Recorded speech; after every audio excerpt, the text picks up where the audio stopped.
Commissioner John Hall took us out to meet Polk County Fire Chief Weech, and we learned more about fire rescue's restructuring and equipment upgrades. Commissioner Hall also talked with us about his time on the board and some of what the board accomplished during his tenure. A couple of years ago, we actually had, Fire Services had a study done, the Fitch study, if you ever hear anyone refer to that.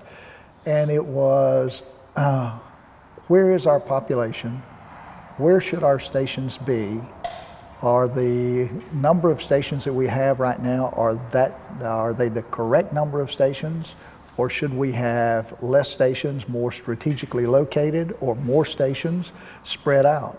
And it's all in that report, and I think that we have kind of landed after some study on a prototype building, and we will have less stations more strategically located in the population centers as Polk County starts to grow or continues to grow. Okay.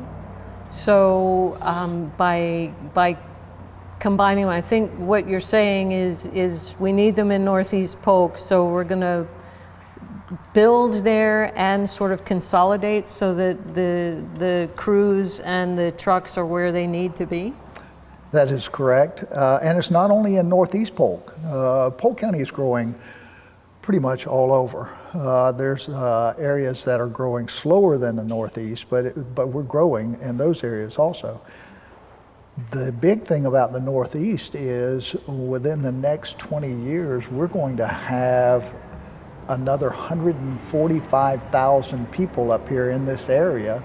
So if you can imagine a municipality the size of Lakeland being put up here in the Northeast within the next 20 years, that's why we have to start thinking strategically about where these stations are located, how do we consolidate, what services, how big of bays do we need for the number of apparatus that we're going to have, the number of trucks, both fire and EMS, because we're co-located at this point.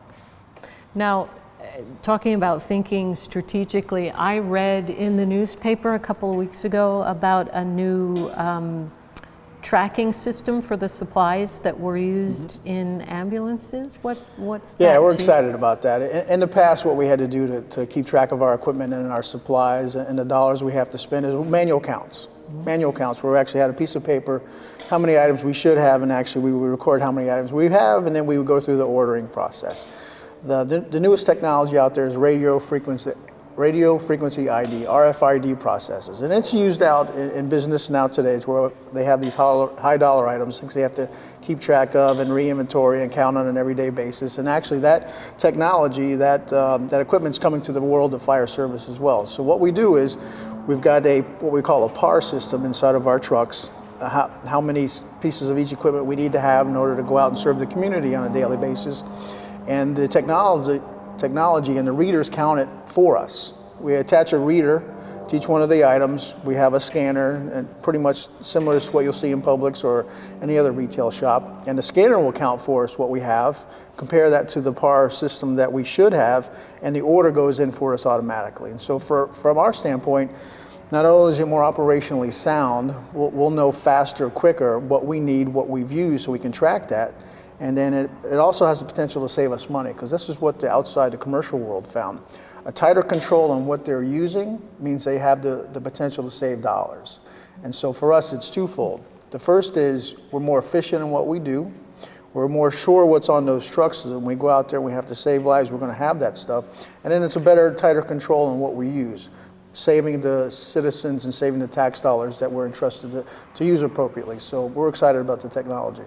You have served the Polk County Board of County Commissioners for 2 terms. That's 8 years. Yes.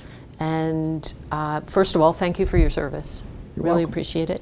It's been my pleasure. Also, I'd like to, if you wouldn't mind, to sort of look at your time on the board and discuss some of the topics that are near and dear to you and some of the really good things that have come out of that time. A lot of people, wherever we go as commissioners, are always asking about transportation projects, how crowded our roads are. and what are we doing to get rid of that crowding? And I always tell them that we have a major unfunded list because there's always more asked than there is money to fill those asks. But this year, we have about $430 million of transportation projects that have been approved. So just to name a few of those, we have West Pipkin Road in Lakeland, South Lakeland. That's going from 2-lane to 4-lane from Medela Road to Hardin Boulevard, and then 3-lane from Hardin Boulevard to South Florida Avenue.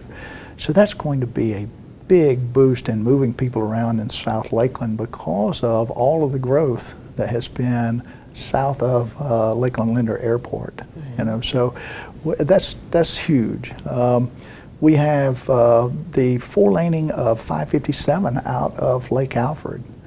That is going to be a alternate corridor to 27, and 27, if you've been on it lately, is packed.